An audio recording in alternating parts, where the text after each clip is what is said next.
ప్రజల భద్రతను మరింత బలోపేతం చేయడానికి కుల్చారం మండలంలో కీలక చర్యలు చేపట్టారు. ఏడుపాయల టీ జంక్షన్ నుండి రెండవ బ్రిడ్జ్ వరకు మొత్తం 32 కొత్త సీసీ కెమెరాలను ఏర్పాటు చేశారు. ఈ సీసీ కెమెరాలను ఎస్పీ శ్రీనివాసరావు మంగళవారం మధ్యాహ్నం 2:30 ప్రారంభించారు. ఈ కెమెరాల ద్వారా వాహనాల రాకపోకలు, ప్రజల కదలికలను నిరంతరం పర్యవేక్షించే అవకాశం కలుగుతుంది. అలాగే అనుమానాస్పద వ్యక్తులు మరియు వాహనాలను సులభంగా గుర్తించే విధంగా పోలీసులకు సహాయపడతాయి.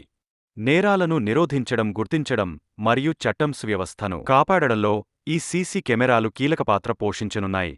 నేరాల దర్యాప్తు మరియు విచారణలో కూడా పోలీసులకు ఇవి ఎంతో ఉపయోగపడనున్నాయి. ఈ సందర్భంగా ప్రజలు కూడా పోలీసులకు సహకరించి శాంతి భద్రతలను కాపాడటంలో భాగస్వాములు కావాలని పోలీసులు విజ్ఞప్తి చేశారు.